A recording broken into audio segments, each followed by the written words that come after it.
Noong nakaraang 2 buwan, natapos natin ang series ng mga mensahe sa aklat ni Ruth. Alam kong sa iba't ibang paraan, ito'y nagdala ng pagpapala sa ating mga buhay. Ang papuri ay sa Diyos. Amen po ba? Mula naman ngayon hanggang sa mahal na araw, pag-aaralan natin ang mga kaganapang naghatid sa ating Panginoong Hesus sa krus. Kasabay ng pagdiriwang ng Kwaresma, tawag natin ay Kwaresma, pagbubulayan din natin ang pagpapakasakit ng ating Panginoong Hesus upang dalhan tayo ng kaligtasan. Ang gusto ko pong tukuyin, ang bubulayin natin ay ang mga kaganapan nung huling linggo bago ang krus. Kaya pag sinabing Holy Week, sabi natin Lunes Santo. May Santo ha? Martes Santo, Miyerkules Santo, Huwebes Santo, Biyernes Santo. Sabi nila Sabado de Gloria, nasa libingan si Jesus. At Linggo ng Pagkabuhay. Tawag natin yun ay Holy Week. Pero ang tatalakayin natin ay yung huling linggo. Kasi iba po ang pagdiriwang ng mga Hudyo, ang kanilang pagsimba ay Sabado. Sa atin naman, sa panahong Kristiyano, ang ating pagsisimba ay Linggo dahil ang ipinagdiriwang natin ay ang muling pagkabuhay ng Panginoon. At ang muling pagkabuhay ng Panginoon ay nangyari ng araw ng Linggo.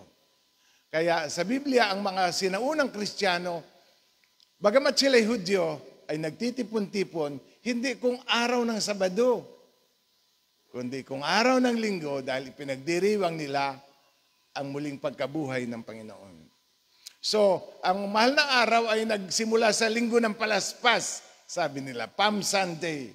Pero ang talagang nangyari ay matagumpay na pumasok si Jesus sa Jerusalem. Kasi ayon sa hula ng mga propeta, ang tagapagligtas ay kailangang mamatay sa Jerusalem. Alam natin na si Jesus ay hindi taga-Jerusalem. Siya'y taga-Nazaret. Dulo, magkabilang dulo. Ang Nazaret nasa north, ang Jerusalem nasa south. Kumbaga, si Jesus ay taga rito sa Luzon, ang Jerusalem nasa Mindanao.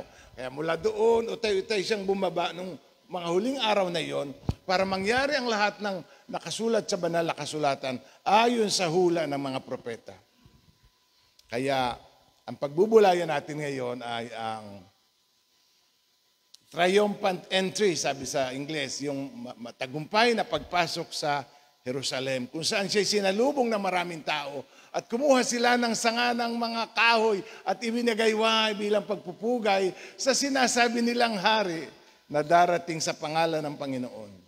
Ang climax po ng ating pag-aaral ay mangyayari sa Biyernes Santo. Yun po ay, ang pagbubulayan natin ay ang huling 7 wika ng Panginoon. Kaya italaga natin yung banal na araw na yon, yung isang banal na pagtitipon. Huwag tayong gagawa ng anumang bagay, hindi bilang pagsunod sa tradisyon. Talagang kailangan nating iwanan ang ating mga kabalahan para makapag-ukol ng panahon sa pagbubulay at pagsamba sa Diyos. Mahalaga po yun.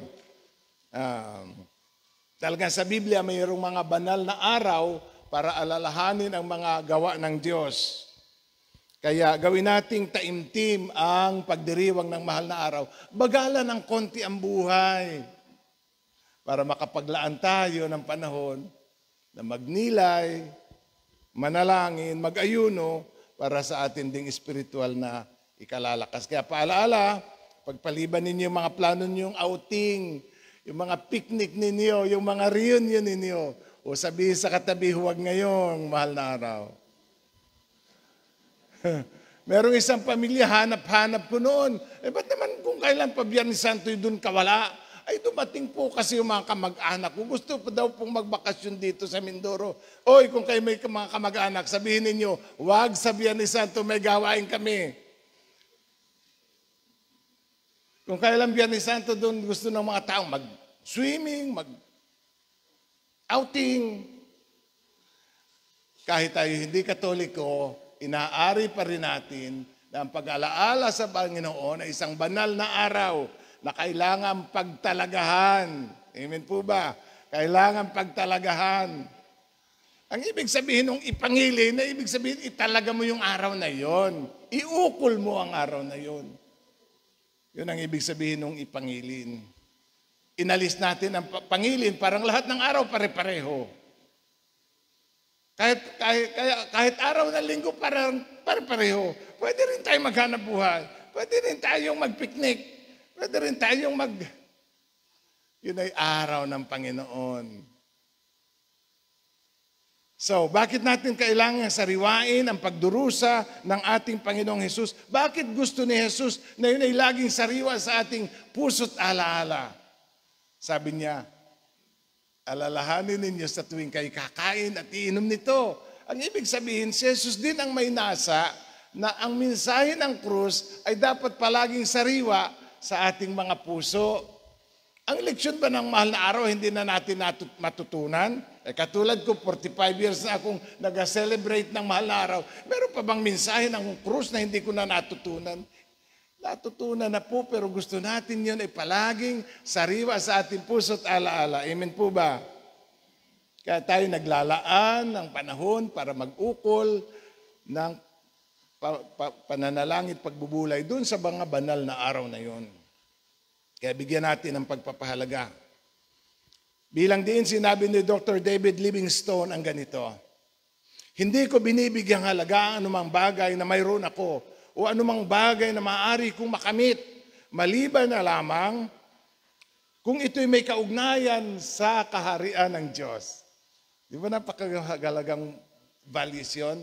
Si Dr. Livingstone, ang sabi niya, ulitin ko, hindi ko binibigyang halaga ang anumang bagay na mayroon ako o anumang bagay na maaari kong makamit, maliban na lamang kung ito ay may kaugnayan sa kaharian ng Diyos. Sana'y dumating tayo sa isang kalagayan na yun din natin ang minamahalaga, na wala mang ibang pinapahalagan sa buhay na ito, kundi yun lamang may kaugnayan sa paghahari ng Diyos sa buhay natin at sa buhay ng ibang tao. Totoo ang sinabi ni Jesus, dapat yun ang dapat nating unahin at pahalagahan sa buhay na ito.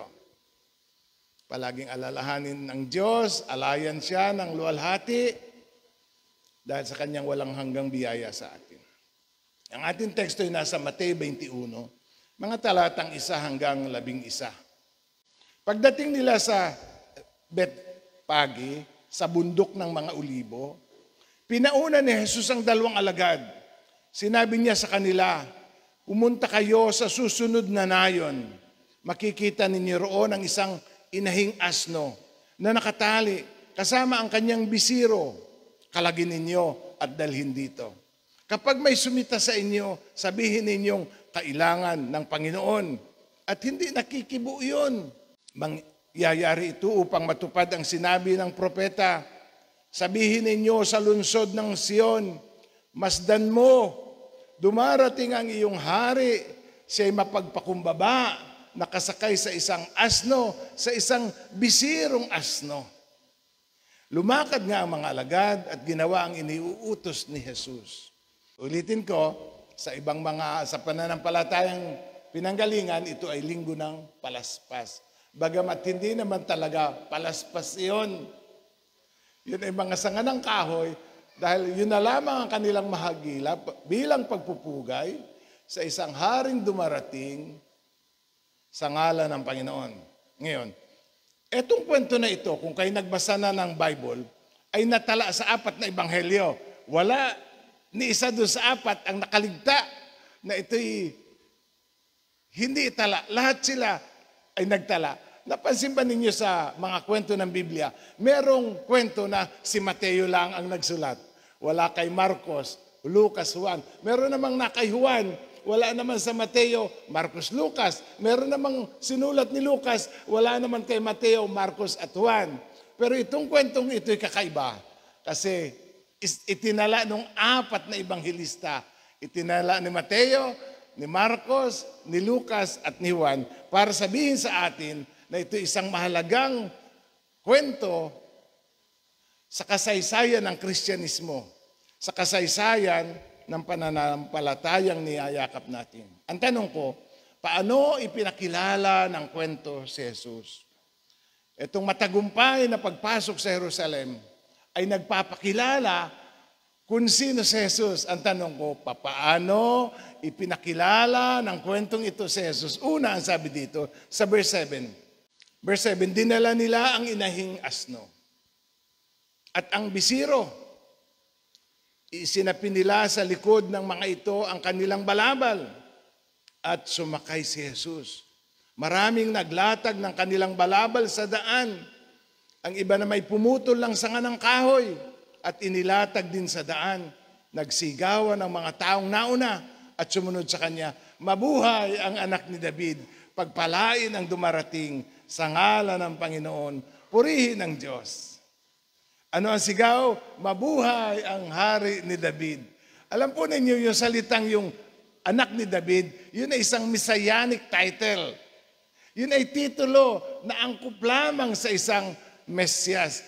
Kaya pag sinabing isang araw ay darating ang anak ni David, ang ibig sabihin noon ay ang Mesyas. Kaya ang kwentong ito ay nagpapakilala na si Jesus ang Mesyas. Ang ibig sabihin ng Mesyas ay siyang pinahira ng Diyos ng lakis. Ang pangunahin niyang gawain, ililigtas niya ang kanyang bayan. Siya'y tagapagligtas. Siya ang matagal nang hinihintay na tagapagligtas ng kanyang bayan. Kaya sabi sa commentary, kapag sinabing anak ni David o son of David, they meant that he was the long-awaited deliverer. Siya yung matagal nang hinihintay na magliligtas. Kasi daang taon na, nasa pagkaalipin ng Israel. Sa nakalipas na daang taon, inalipin sila ng mga Grego. Sa panahon na ang mga Grego ang naghahari, natalo ang mga Grego, pinagharian naman sila ng mga Romano. Ang mga Israelita ay kilala sa pagiging makabayan. Ang mga Israelita ay kilala na mga taong handang mamatay para sa kanilang bayan. Kaya sila ay mapaghimagsik na bayan. Kaya 70 taon matapos mamatay si Jesus, dinurog ng Roma ang Jerusalem. Ang buong Israel ay winasak, pinalayas at itinaboy ang mga tao dahil hindi sila titigil ng paghimagsik hanggat hindi sila nakakalaya dahil talagang sila ay mapaghimagsik na bayan.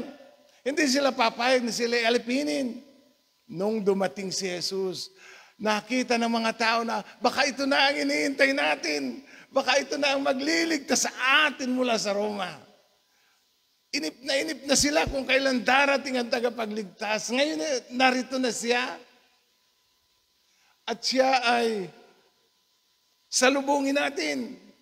Isang bayang inip na sa kanilang tagapagligtas. Ang bayan ay lugmok at alipin, nasa ilalim ng pananakop. At nakita nila ang kanilang pag-asa kay Jesus. Kaya't isinigaw nila, mabuhay ang anak ni David. Alam ninyo, para na rin nilang inaproklama si Jesus na kanilang hari noon. Kasi yung pagtrato na yon ay pagtrato sa isang hari. Hindi nga lang carpet ang inilatag, kundi ang kanilang mga balabal. Hindi nga lamang mga banderitas at mga bulaklak. Sapagkat biglaan marahil ang pagdating ni Jesus, hindi nila alam na nung umagang yung darating si Jesus, kaya pinagtatagpas na lamang nila ang mga sanga ng puno sa tabing daan. At kanilang ibinagayway bilang pagsalubong sa kanilang tagapagligtas. Sa wakas, sabi nila, narito na ang taong tagapagligtas. At yung matagal na nating minimitin na kalayaan, darating na. Ang problema lamang, ang hinahangad nila ay political freedom. Kalayaan. Sa pananakop, hindi man kalayaan kay Satanas. Hindi kalayaan sa kasalanan. Hindi kalayaan sa kabulagang espiritual. At dumating si Jesus, hindi kalayaan sa Roma ang dala. Dahil ang sabi ng Anghel Gabriel,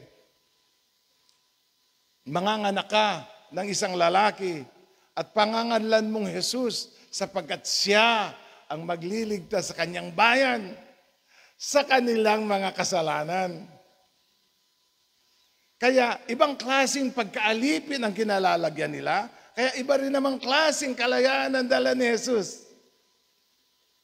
Anong klaseng kalayaan ang gusto mong ialok ni Jesus sa iyo ngayong umaga? Ibang klaseng pagkaalipin, kaya ibang klaseng kalayaan. Hindi sila nagkaintindihan. Kalayaan sa sumpa at kasalanan ang iniaalok ni Jesus. Sa pagpasok ni Jesus sa Jerusalem, ipinahayag na siya ang Mesyas, ang tagapagligtas ng sanlibutan. Hinihintay nilang may pananabik ang magliligtas sa kanila sa Roma. Ngunit ngayon, andito na siya. Ngunit hindi niya ililigtas ang bayan sa Roma. Ililigtas niya ang bayan sa kanilang mga kasalanan. Ang tagapagligtas ay dumating na. At ang kaligtasan ay available na. Tama sanang salubungin nila si Jesus at purihin ang Diyos. Kaya nung araw na yon, di magkamayaw ang tuwa ng mga tao. Ikinatutuwa nila na dumating na siya. Mga kapatid, welcome ba sa atin ang pagdating ng ating Panginoong Jesus? Welcome ba sa atin ang katotohanan na narito na siya at naglalaan ng kaligtasan para sa ating mga kasalanan? Ang katotohanan ay di nagbabago. Nagkamali lamang ng inaasahan ang mga tao sa kung ano ang misyon ni Jesus. Sapagkat ang Biblia na nagsasabi ng ganito, sa kanino mang iba'y walang kaligtasan, sapagkat sa silong ng langit ay walang ibang pangalan ang ibinigay sa tao na sukat niyang ikaligtas, maliban na lamang sa pangalan ng ating Panginoong Jesus. Sa ibang salin, kay Jesucristo lamang matatagpuan ang kaligtasan, sapagkat sa silong ng langit ang kanyang pangalan lamang ang ibinigay sa ikaliligtas ng tao.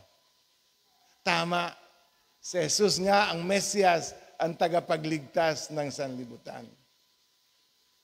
Ikaw ba'y kagaya ng mga tao ng panahon ni Jesus na iba ang pakahulugan sa pagliligtas na gagawin ng Diyos? May mga tao kasi at may mga mangangaral na nag-iisip at nagtuturo na ang pagdating ni Jesus sa kanilang buhay ay nangangahulugang ililigtas sila ng Diyos sa marami nilang utang. Ililigtas sila ng Diyos sa kanilang mga sakit. Ililigtas ng Diyos sa kanilang mga kahirapan. May mga bulang nagtuturo na kapag ikay sumampalataya, ililigtas kanya sa hirap at ikaw ay yayaman. Kaya, pag sinabi ng pastor, sino sa inyo ang gustong yumaman, ay lahat ay sisigaw, Amen! Ang sisigaw. Sinong ayaw yumaman? Kahit pasigawin ko kayo, baka halos malagyot ang litid ninyo sa pagsabing Amen. Dahil katulad ko rin kayong gustong magpakayaman sa buhay.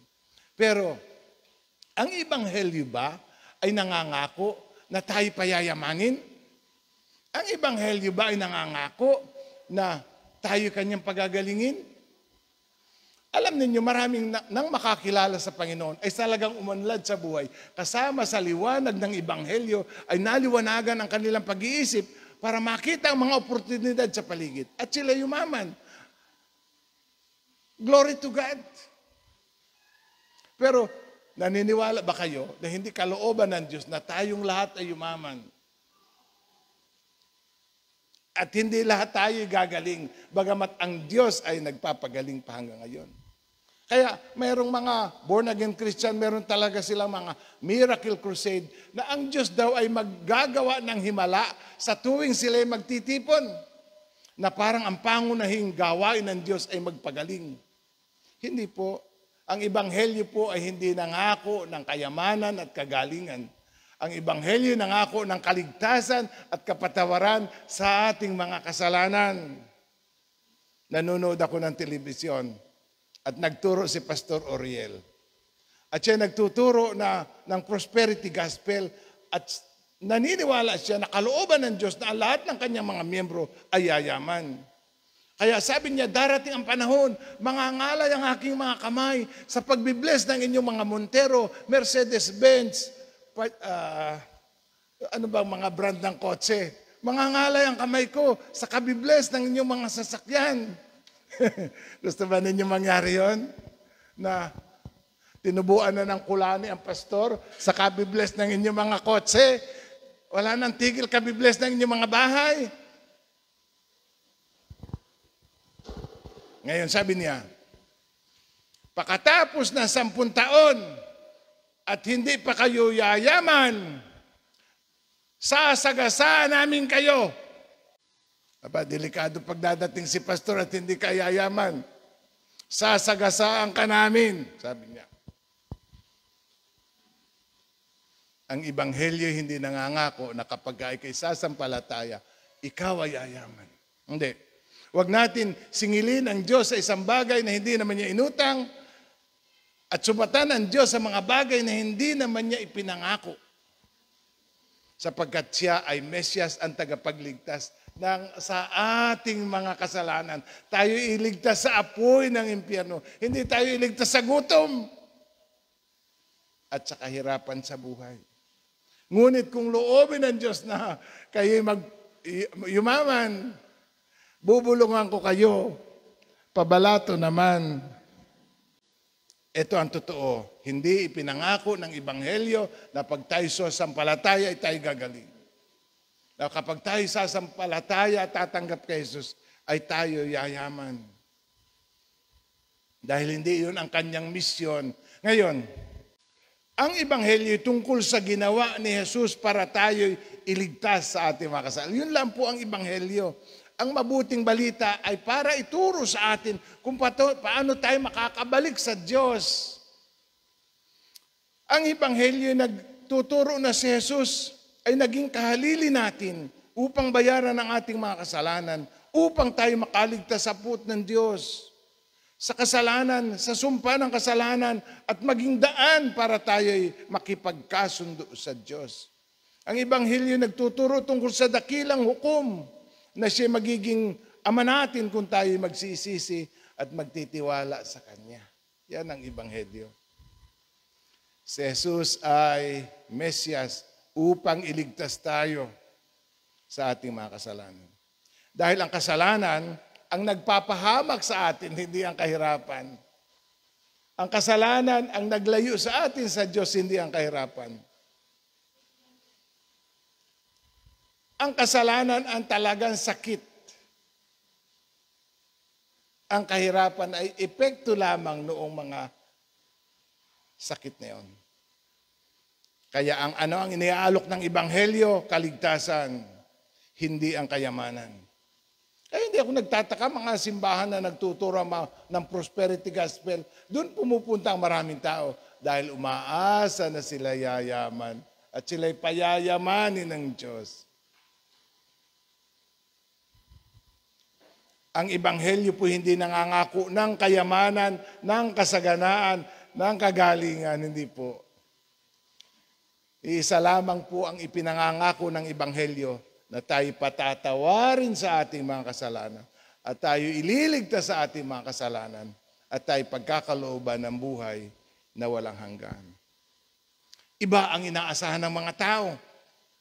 Kaya naman, pakalipas ng 1 linggo, naroon na sila sa harap ni Pilato.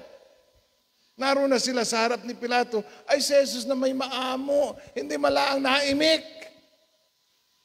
Parang biktima at mahina at hindi malamang kayang ipagtanggol ang kanyang sarili. Kaya naisip siguro ng mga tao, paano tayong maililigtas ng Mesyas na yan ay hindi nalaban. Paano tayo maililigtas ng Mesyas na yan? Ay yung sarili nga niya, ay hindi niya kayang iligtas. Kaya tinalikuran nila si Jesus.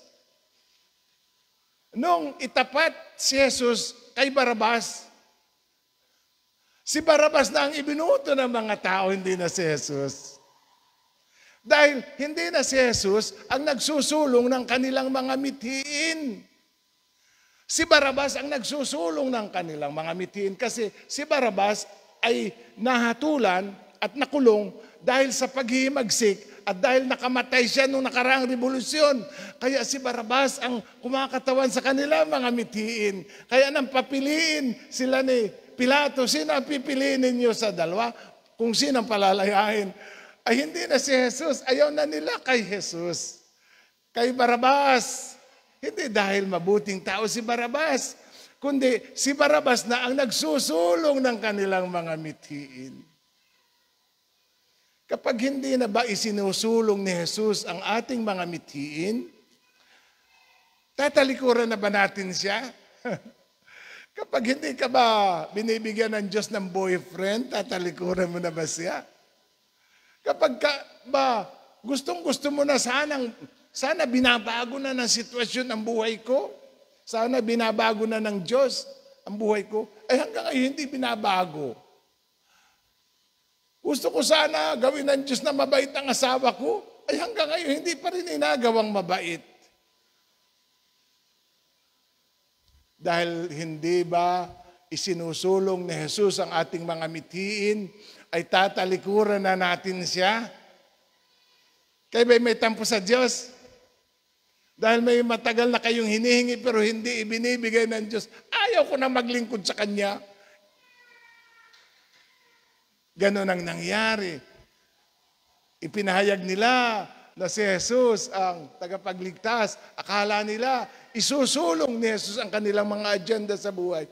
Pero pagdating sa harap ni Pilato, nakita nila, si Barrabas ang tutupad sa ating mga pangarap. Yung mga kagaya ni Barrabas ang tutupad sa ating mga pangarap. Kaya pag eleksyon, wag na kayo magtaka kung ang nananalo si Barrabas. Yun ang pinipili ng mga tao. Si Barrabas, si Hestes, si Judas ang pinipili ng mga tao. Kasi nabola-bola sila eh. Akala nila, yun ang tutupad sa kanilang mga mithiin. Marahil hindi rin nila alam ang tunay na makapag-aahon sa kanila. Ako'y bisit na sa buhay sa Pilipinas dahil wala namang kalamidad, abot-abot ang ayuda. Sumpa yan sa atin. Yang ayuda ay sumpa. Pinatitikim tayo ng kaunting barya sa bilyon-bilyon naman na kanilang ibubulsa. Kapag iba ang inaasahan natin kay Jesus, iba din ang ating pipiliin. Ang gusto nilang Jesus ay yung lumalaban, yung napalag sa pananakop ng Roma. Sa Lucas 23:18, sabay-sabay na sumigaw ang madla, patayin ang taong yan, palayain si Barrabas. Bakit kumampi ang mga tao kay Barrabas? Dahil kinakatawan ni Barrabas ang kanilang gusto sa buhay. Tinalikuran nila si Jesus dahil hindi itinataguyod ni Jesus ang kanilang inaasahan. Minsan may frustration tayo sa Diyos. Dahil hindi natin nakukuha sa Kanya ang ating gusto. Nanghihina ang ating pananampalataya kapag hindi tayo gumagaling. Nanghihina tayo dahil kung kailan tayo naging Kristiyano, doon naging abot-abot ang sakit, ang kabiguan. Hindi yun ang ating inaasahan. Sa bagay, ang pagtalikod kay Jesus ay hindi isang bagong kwento. Marami nang tumalikod kay Jesus. Noon pang una, merong isang kwento sa Juan, talatang 6, John 6, verses 66. At marami nga ang unang tumalikod kay Jesus. Verse 60, dahil sa mabibigat na pananalita ni Jesus, tumatalikod ang mga tao sa Kanya. Kahit pa ang mga nagpapakilalang alagad, kapag hindi nila nakukuha ang kanilang gusto. Maraming sumusunod kay Jesus nung una dahil nagpapakain siya ng tinapay. Akala niya gagawa ng tinapay si Jesus. At nang hindi na nila nakukuha ang kanilang gusto, tinalikuran na nila si Jesus. Padalawa, ipinakilala ng kwento si Jesus bilang Panginoon. Una, ipinakilala siya bilang Mesyes. Pangalawa, ipinakilala siya bilang Panginoon. Talatang 2 at 3, sinabi sa kanila, pumunta kayo sa susunod na nayon. Makikita ninyo roon ang isang inahing asno na nakatali. Kasama ang kanyang bisiro, kalagin ninyo at dalhin dito. Kapag may sumita sa inyo, sabihin ninyo, kailangan ng Panginoon at hindi na siya kikibo. Okay. Sa kwentong ito, ipinapakilala na si Jesus ay Panginoon, Panginoon na may karapatang mag-utos at may kapangyarihang mag-utos. Alam niyo, pag kayo nasa trabaho at meron kayong kasama na utos ng utos, ano ang sabi ninyo? Ba, akala mo siya'y amo, akala mo'y kung sino. Hindi ba? Pag hindi natin kinikilala na siya ay may karapatang mag-utos, naiinis tayo. Ay, ikaw na ang amo. Dahil alam natin na ang pag-uutos ay hindi naman para sa lahat. Talagang may taong nariyan para utusan at may taong nariyan para mag-utos. Ay paano kung sa aming gilingan ako'y nag-utos at sabihin ng mga tao, ay ba't hindi po kayo ang gumawa niyan? Bukas wala ka ng trabaho. Dahil ako may karapatan ako mag-utos. At kayo ay may katungkulang sumunod. Sa kwentong ito ay ganun. Si Jesus ay may kapangyarihang mag-utos at may karapatang mag-utos at may karapatang sundin sa lahat ng kanyang sinasabi. Ang utos ay ganito. Pumunta kayo sa sunod na nayon, may makikita kayong asno nakatali, kuhanin ninyo. Madali ba yung utos o mahirap? Ay kung kayo utusan ko, sabihin ko sa inyo, pasok kayo doon sa gilingan ni Ong at kumuha kayo ng tigda-2 kaban. Pag hindi pumula ang likod ninyo, mahirap ang utos, parang simple. Madali yung kalagin yung asno, madali yung hilahin yung asno. Pero ang tanong ay, kilala ba ninyo yung may-ari ng asno? At kilala ba kayo ng may-ari ng asno? Ay paano kung pumalag? Sinabi ng Panginoon, pag tinanong, pag kayo sinita, anong ibig sabihin ng sinita? Hoy, ba't nakakuha mo yan? Ganun rin ang sasagot ninyo. Kailangan siya ng Panginoon. Problema pa rin. Anong pakialam ko sa Panginoon mo? Anong pakialam ko kung wala siyang masakyan? Pagtigil-tigil ka, huwag mong kalagin yan. May kalalagyan ka. Pero hindi nagtanong ang mga alagad. Ang sabi, sumunod ang mga alagad. Ipinapakitang siya ay Panginoon at may karapatang mag-utos at may karapatang mag-demand ng obedience. May karapatan siyang mag-demand ng kahit na ano. Pag siya ay Panginoon, masusunod niya lahat ng kanyang gusto dahil siya ay Panginoon. At dahil siya ay Panginoon, katungkulan natin na sumunod nang walang tanong-tanong, nang walang reklamo.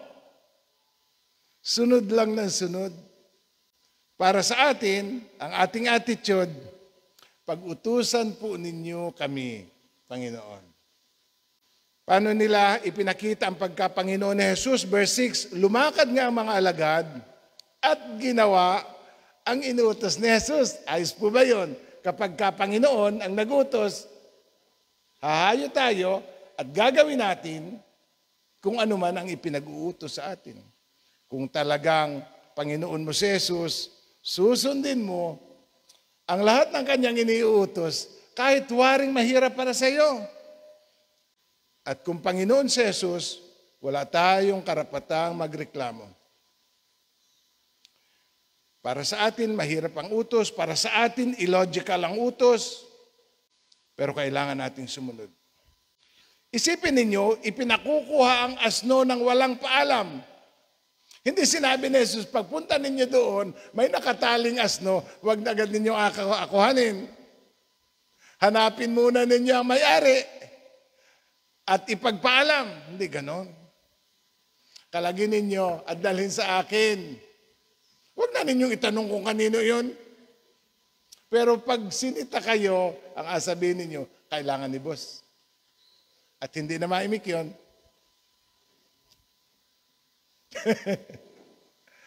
Hindi na maimik yun.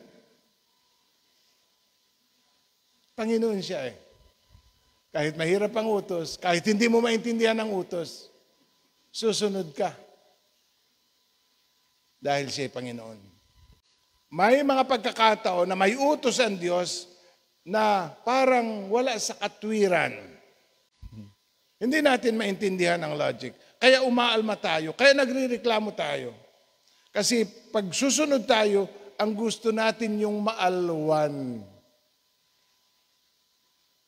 Pero kapag sinunod mo ang utos ng Diyos, saka mo siya maiintindihan. Kapag hindi mo siya sinusunod, lalong hindi mo siya maiintindihan, sundin mo at maiintindihan mo pagkatapos. Sa Lucas 19:32, kahit lumakad na ang mga inutusan at natagpuan nila ang asno ayon sa sinabi sa kanila ni Jesus. Samantalang kinakalag nila ito, tinanong sila ng mga may-ari. Tinanong sila ng mga may-ari. Ay marami palang may-ari nung asno na yun. Marami pala may-ari nung asno na yun. Mag-inang asno pero marami ang may-ari. Ay marami kang kakausapin. Marami kang apagpaliwanagan. Sa Mateo 21, talatang 3, kapag may sumita sa inyo, sabihin ninyong kailangan ng Panginoon at hindi nakikibuyon. Eto, kapag ka hiniling sa iyo ng Panginoon, wala kang karapatang ipagkait yun. Dahil siya'y Panginoon. Amen po ba? Kaya nasabi, kailangan ng Panginoon, hindi wala nang imik yun. Kaya pag kinailangan ng Diyos ang buhay mo, ibigay mo, huwag kang magreklamo. Kanya yun eh. Kapag inihingi ng Diyos ang pera mo, ibigay mo. Karapatan niya yun. At tungkulin mong ibigay yun.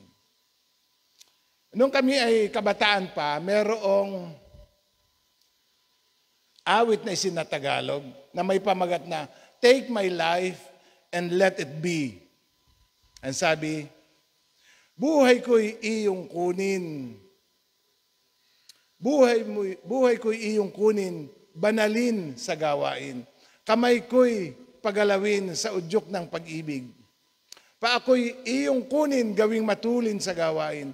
Tinig ko'y iyong paawitin ng ukol sa aking hari. Labi ko'y punuin mo ng balitang ukol sa iyo. Kunin mo ang pila ko at ginto ko, hindi ko itatago. Alam niyo, pag ang isang bagay ay ayaw nating ibigay, inatago natin. Huwag mong itago kapag Diyos ang nahingi. Ibigay mo. Kung nalaman lang agad ng may-ari ng asno, na yung kanyang alagang asno magiging bahagi ng isang dakilang kwento. Kapag totoong ang pagkapanginoon ni Kristo, kapag may totoong pagsunod, kapag may totoong pag-aalay, kapag hindi tayo nagkakait at buong puso nating ibibigay. Tanong, bakit hindi na kumibo ang may-ari? Bakit hindi na kumibo ang may-ari? Naintindihan ba niya? Kailangan ng Panginoon. Dahil kinikilala nila na si Jesus ay Panginoon, ang siyang nagpapakuha ang tunay na may-ari, ang may-ari ng lahat. Ewan ko kung naintindihan ninyo, pagka Panginoon si Kristo, wala tayong karapatang magsabing ayaw ko po. Kapag Panginoon si Kristo, wala tayong karapatang magsabing ayaw ko po. Hindi kumibo. Hindi nagtanong. Hindi na kumibo yung may-ari, ay tay ka muna. Ang gusto kong malaman ay kung yan baga ay hiram o hingi. Amen po ba? Kung kayo, sabihin ng pastor, akin na muna yung 300,000 mo. Mag-amisyon tayo sa Iloilo. Ay, tanong mo siguro, ano po ba ganyan, pastor? Hiram at abalik pa, o wala nang balikan? Alam niyo sa isang pagkakataon, bumibili tayo ng lupa para sa isang simbahan. At kailangang manghiram sa miyembro. At ang simbahan ang magbabayad, pero ang simbahan ay wala naman biglang ibabayad. Pero ito ang tiniyak ko para magaan sa kanila ang magpahiram. Na kapag nagkapera ang simbahan, ikaw ang unang babayaran. Okay po ba? O kung kayo naman ang hihirma ng simbahan at sabihan ng pastor, pag magkapera ang simbahan, ikaw ang kahuli-hulihang ibabayaran. Papahiram mo pa ba? Kaya sabi ko, kung ang simbahan ay manghihiram, bagamat hindi natin ugali ang manghiram. Hindi ugali ng CLGC ang manghiram. Hindi ugali ng CLGC ang Pero kung sakaling tayo manghihiram, at 10 taon, 20 taon naman bago bayaran, may magpapahiram pa kaya? Kaya, naintindihan ko yung may-ari ng asno na hindi siya kumibo, hindi siya nagtanong. Okay na sa kanya. Dahil sinabi na kailangan ng Panginoon. Hindi natin ipagkakait. Pwedeng kunin ng Panginoon yan, pwedeng hiramin ng Panginoon yan, sa Kanya yan. May karapatan si Jesus sa lahat ng meron tayo. Ulitin ko, may karapatan si Jesus sa lahat ng meron tayo. Buhay natin, ari-arian natin, lahat ng meron sa atin. Tanong, kung si Jesus ay Panginoon, malaking bagay ba na Kanyang kunin ng isang, ang totoo yun ay bisiro. Anong ibig sabihin ng bisiro? Ay sa atin ay bulo. Bulo. Sa Marcos 11:4, sinabi, nakita ng mga alagad na nakatali sa may pintuan ng bahay. Sa akin, napaka-interesting detail yun eh. Nakatali ang asno sa may pintuan ng bahay. Alam niyo, yun nga ang sasakyan nung una. Alam niyo, kung ako'y magiging hayop, ayaw ko maging asno. Kawawa ang asno. Hila-hila kung saan. Kasi siya ay maamo siya, madaling sakyan kahit bata. Kasi siya, ang asno ay parang pandak na kabayo. Kung kayo nakikita na ng pandak na kabayo, ay lalo na yung bisiro. Kung pandak na yung inahin, at nakatali dun sa may bahay, ready to use. Yung paglabas mo ng pinto ay naroon na yung asakyan mo na siya kung pabukid ka. Maaring may lakad ang may-ari. Maaring siya'y pabukid. Gagamitin niya. Kaya niya itinali sa may bahay. Gagamitin niya. Pero kailangan ng Panginoon eh. Okay, tatanungin ko kayo, kung siya'y Panginoon, may karapatan ba siyang tayo'y abalahin? Kaabalahan ba ang maglingkod sa Diyos? Kung kaabalahan ang maglingkod sa Diyos, hindi na yan paglilingkod sa Diyos. Amen po ba? Kung kaabalahan ang maglingkod sa Diyos, hindi na yan paglilingkod sa Diyos. Dahil ang paglilingkod sa Diyos, kailanman ay hindi naging kaabalahan. Pero parang yung may-ari ng asno, may lakad sana ako, pero kailangan ng may-ari. Okay na sa akin. Dahil siya'y Panginoon, hindi nakaabalahan yun. Kagalakan niyang maabala at pag-abalahan ang gawain ng Panginoon. Pantatlo, ano nga kanina? Ipinakilala siya na tagapagligtas, Mesyas. Padalwa, ipinakilala siya na Panginoon. Pangatlo, ipinakilala siya bilang hari. Bilang hari. Mangyayari ito, 21 verse 4, ang ating main text, Mateo 21, verse 4. Mangyayari ito upang matupad ang sinabi ng propeta. Sabihin mo sa lungsod ng Sion, masdan mo, dumarating ang iyong hari. Siya'y mapagpakumbaba, nakasakay sa isang asno, sa isang bisiro ng isang ina ng bisirong asno. Okay. Kaya sa pagpasok sa Jerusalem, ipinakilala siyang hari. Narito, dumarating ang iyong hari. Pero ito'y bukod na klaseng hari. Kakaiba sa lahat ng mga hari. Kasi wala man laang, kumbaga, walang grandiose. Kasi pag ang hari ay dumarating, ay may nagaturutot sa unahan. Kami nakadalo ng isang kasalan dyan sa Cavite, malaking event place. Pagbababa ng guest sa kotse, may nagaturutot. Gusto ba ninyo yun? Na pagpasok nyo sa gate, may nagaturutot? Pag maringal ang hari, ganun eh. Merong nagasisigaw sa unahan. Tabi kayo, dumarating ang hari. And then may nagaturutot. At pagkatapos, nakasakay ang hari sa malaking kabayo, mola. Pero si Jesus ay nakasakay na sa pandak na kabayo, bisiro pa. Kaya parang kasing laki lamang ng motorsiklo. Kayo ba'y nakaangkas sa motorsiklo na walang yapakan ng paa? Hello? Kayo ba'y nakaangkas sa motorsiklo na walang yapakan yung paa? Anong tayo? Nakagayang kayo dahil masayad na rin sapatos. Kasi Jesus ay nakasahari siya, ay mababa yung asno. Imagine nga ninyo, hindi ko may lagay sa salita. Nakaangkas sa motor, mababa yung motor. Walang yapakan yung paa. Ay di masayad yung paa mo sa lupa. Anong agawin mo? Nakataas kang gano'n.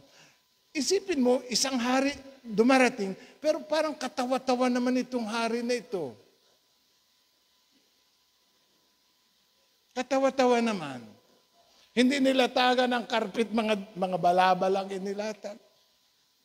Wala eh. Walang kaganagan ng hari eh. Ipinakilala siya na hari, pero siya ibang klaseng hari. Siya walang bagsik. Walang bagsik. Walang dangal. Parang biro-biro lang ba? Isang haring mapagpakumbaba. Paano ipinakilala si Jesus? Isang haring mapagpakumbaba. Walang haring mapagpakumbaba. Ang karaniwan sa mga haring mabagsik. Siya'y haring walang kabagsikan. Siya'y banayad. Parang hindi marunong magalit. Parang hindi mo paniwalaan na hari yun. Pero siya ipinahayag na hari. Wala nga siyang korona. Wala nga siyang mga kawal. Ewan ko pag nanonood kayo ng mga royal ceremony sa TV, sa Buckingham Palace, kung ilan yung mga karwahe ang nasa unahan, mga sundalong naglalakad, bago yung karo ng hari nasa hulihan. Lahat nakabihis. Merong royal protocol. Pero si Jesus, parang hindi mo mapaniwala ang hari. Parang hindi mo ikararangal na isang hari. Parang hindi mo masabing, yan ang aking hari. Alam niyo sa mga monarchical society, ang tinatawag nila ang hari, my king. Kaya mga tayo sa Thailand, pag napag-usapan, ang tawag nila ay aking hari. Hindi na sinabing ang hari, palaging sinasabi, ang aking hari. Pwede ba nating palaging sabihin na si Jesus ang aking hari? Proud tayo na isigaw, si Jesus ang aking hari. Pero yung hari, patawad naman sa Panginoon for the lack of term, parang haring walang kaitsurang hari. Pero siya'y hari. Sa korte ng hari sa Persia, napaka-taas ng tayunan. At hindi mo pwedeng lapitan ang hari. Kahit reyna, hindi pwedeng lumapit sa hari. Malibang ikaw ay ipatawag ng hari. Kaya nung si Reyna Esther ay papatay ng mga kababayan, nakiusap ang mga kababayan na dahil ikaw na may reyna, baka naman pwedeng lumapit ka sa hari at ipakiusap mo kami. Ang problema ni Reyna Esther ay ganito. Hindi nga ako ipinapatawag ng hari at bawal ngang lapitan ng hari at pag ako'y lumapit nang hindi ako pinapatawag ay ako'y apapatay ng hari. Yun ang ibig sabihin nun. Bawal lapitan ang hari hanggat hindi ka inapatawag. Dahil pag nainis sa iyo ang hari, papuputulan ka ng ulo kahit wala kang kasalanan. Ang kasalanan mo ay lumapit ka ng hindi ka inaanyayahan. Pero si Jesus narito, hindi isang hari para servant king, siguro yun ang magandang term. He is a servant king. King, siya ay hari pero lingkod siya ng lahat. Kaya para siya maging lingkod ng lahat, kailangang lisanin niya ang kalangitan. Manirahan sa piling natin, maging katulad natin sa lahat ng paraan. Wala siyang trono dahil ang gusto niya ay maghari sa trono ng ating mga puso. Amen? Siya ay hari. Pero ang kanyang trono ay nasa mga langit. Ngunit tanda rin siyang maghari at lumuklok sa ating mga puso kung papayagan niya. Alam mo ang karangalan ni Jesus ay kanyang ikinubli, yung kanyang divinity, ikinubli sa kanyang humanity. Naunawaan po ba ninyo? Kasi yung kanyang divinity, hindi pwedeng tingnan, hindi pwedeng malapitan. Kasi ang Diyos ay nilarawan ganito. Siya hindi pwedeng lapitan, siya hindi pwedeng tingnan. Paano tayo makakalapit sa Kanya kung hindi siya pwedeng tingnan at hindi siya pwedeng lapitan? Kailangang ikubli niya yung Kanyang glory sa ilalim ng Kanyang humanity para siya maging lingkod natin. Itago niya ang kalwalhatian. Makikita mo lamang ang kalwalhatian ni Jesus sa mata ng iyong pananampalataya. Kapag wala kang pananampalataya, hindi mo makikita ang kalwalhatian ni Jesus. Ang sabi sa John 1:14, naging tao ang salita si Jesus yon. Siya ninirahan sa piling natin. Nakita namin ang kanyang kapangyarihan at kadakilaan, puspos ng pag-ibig at katapatan. Nakita niya eh. Pero kung wala kayong ganong klaseng paningin, hindi mo siya nakikita kasi siya'y nakakubli sa ating paningin. Ang sabi ni Jesus, kapag sumampalataya ka, makikita mo ang kadakilaan ng Diyos. Kapag sumampalataya ka, makikita mo ang kadakilaan ng Diyos. Si Jesus ay haring nakasakay sa asno. Siya ay tunay na hari, kahit walang dangal sa iyong paningin, dahil hindi naman ang mga tao sa mundo ang gusto niyang pagharian, kundi ang puso ng lahat ng sumasampalataya sa Kanya. Ang pagiging hari ni Jesus ay nakita ng magnanakaw sa krus. Ang sabi ng magnanakaw, Jesus, alalahanin mo ako kapag naghahari ka na. Nakapako sa krus, walang korona, kaawa-awa, nasintensyahan pa ng kamatayan. Pero sa puso ng tao na yon, si Jesus ay hari at siya'y maghahari at gusto kong mapasama sa kanyang paghahari. Kailangan ng mata ng pananampalataya para makita mo si Jesus ay hari at siya'y may karapatang maghari. Sa John 1:49, sumampalataya ka at makakakita ka ng higit ng mga bagay na higit pa kaysa rito. Tandaan ninyo, makikita ninyong bukas ang langit at ang mga anghel ng Diyos ay manikmanaog sa kinaroroonan ng anak ng tao. Noong panahon na iyon, nakakubli ang kadakilaan ni Jesus bilang hari ng mga hari. Pero sabi ni Jesus, kapag kayo sumampalataya sa akin, makikita ninyo ako sa likas kong kalagayan. Makikita ninyo ako nakaluklok doon sa marangal na trono sa langit. At ang mga anghel ng Diyos ay manikmanaog sa kinaroroonan ng anak ng tao. Malapit na po ako magtapos. Si Jesus ay naparito, hindi bilang isang maringal na hari. Naparito siya bilang isang lingkod na hari, servant king. Hari, ngunit handang maglingkod sa atin. Kaya sa Juan 13, sa talatang 13, tinatawag ninyo akong Panginoon at Guro. Tama kayo. Sapagkat ako nga. Kung ako'y Panginoon at Guro, ay naghugas ng inyong mga paa, dapat din kayong maghugasan ng paa. binigyan kayo ng halimbawa at ito'y dapat ninyong tularan. Alam ninyo, para mo mahugasan ang paa ng isang tao, kailangan kang yumukod. Naintindihan ninyo? Para mo mahugasan ang paa ng isang tao, kailangan mong yumukod. At ang Diyos ay yumukod sa atin para tayo paglingkuran. Naunawaan po ba kung gaano ang lalim ng katotohanan na yon, na kailangang yumukod ang Diyos? Sino tayo para yumukod ang Diyos sa atin at tayo'y paglingkuran? Pero pumarito siya bilang hari at isinaisantabi niya kung sino siya para abutin tayo, paglingkuran tayo, at dalhin tayo sa piling niya. Gayon may siya'y hari ng mga hari at Panginoon ng mga Panginoon. Siya'y hari, pero siya'y pinakilalang mapagpakumbabang hari na handa tayong abutin at paglingkuran. Hindi niya tayo paghaharian sa pamamagitan ng kamay na bakal. Hindi siya maghahari sa atin na may kabagsikan. Siya maghahari sa atin na may maamong kalooban. Amen? Magiging mapakundangan siya sa atin. Alam niyo, sa pagiging pakundangan ni Jesus, inilarawan siya. Ang sabi niya ganito, hindi ko babaliin kahit gapok na tambo. Alam niyo yung paggapok na, dahan-dahan ka't mababali yan. Gapok na. Alam niyo ang tambo, nabali siya kahit siya sariwa. Pero sabi ni Jesus, ako'y magiging banayad sa inyo. Pakikitunguhan ko kayo sa aking kaamuan at hindi ko hahayaang mawasa kayo sa aking mga kamay. Bubuuhin ko kayo sa aking kamay sa kabila ng inyong karupukan. Amen? Naamin ba natin na tayo'y marupok?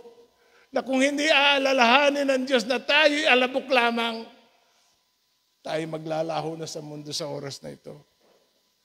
Tayo'y mahina. Ngunit siya'y magiging banayad sa atin.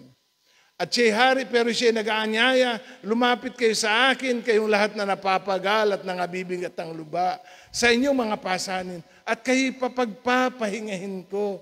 Pasanin niyo na aking pamatok at mag-aral kayo sa akin, sapagkat ako'y maamo at mababang loob. At makasusumpong kayo ng kapahingahan para sa inyong kaluluwa. Hari siya, ipinapakilala siyang hari, ngunit siya'y lingkod natin at magiging banayad sa atin at pakukundanganan tayo sa ating kahinaan at sa ating karupukan tayo kanyang patitibayin at bubuuhin muli. Sa aking pagtatapos, nang pumasok si Jesus sa Jerusalem, itinanghal siya sa 3 mahalagang titulo. Siya ang Mesiyas. Siya ang Panginoon ng lahat at siya ang hari. Siya ang hari ng mga hari. Ngayon, hindi lahat ay sumasang-ayon na siya ay ganun. Sapagkat noon pa man ay may mga taong sumalangsang na. Sa Lucas 19:37, at ito naman ang huling talatang babasahin natin, pagtiyagaan ninyong buklatin, ang Lucas 19:37. Nang malapit na siya, palusong na sa libis ng bundok ng mga olibo, nagsigawan sa galak ang buong pangkat ng mga alagad. At malakas na nagpuri sa Diyos dahil sa kababalagang nasaksihan nila. Ang wika nila, purihin ang hari na dumarating sa ngalan ng Panginoon. Kapayapaan sa langit, purihin ang Diyos. Sinabi sa kanya ng ilang pariseyong kasama ng karamihan, Guro, sawayin ninyo ang inyong mga alagad. Sumagot siya, sinasabi ko sa inyo, kapag tumahimik ang mga ito, ang mga batong ito'y sisigaw ng pagpupuri sa akin. Amen? Ano ang tugon natin? Na siya'y Mesiyas natin. Ano ang tugon natin? Na siya'y Panginoon natin. Ano ang tugon natin? Na siya'y hari natin. Ang tugon natin ay pagpupuri sa Diyos. Amen? Purihin natin ang Diyos. Dahil nasumpungan natin ang Diyos at naging totoo sa 3 bagay. Siya'y naging tagapagligtas natin. Siya'y naging Panginoon natin. Siya'y naging hari natin. Ano ang ating reaksyon sa 3 katotohanan na yan? Purihin natin ang Diyos sa ating buong buhay. Samahan natin ang buong sangnilikha sa pagpupuri sa Diyos, sapagkat kung tayo daw ay tatahimik, kahit ang mga batong yan ay sisigaw, at pupurihin siya kung gaano siya kadakila. Sana'y naiangat ko ng mas mataas ang paraan na tinitingnan natin ang ating Panginoong Hesus bilang siyang dakilang tagapagligtas natin, bilang siyang dakilang Panginoon natin, at bilang siyang dakilang hari natin.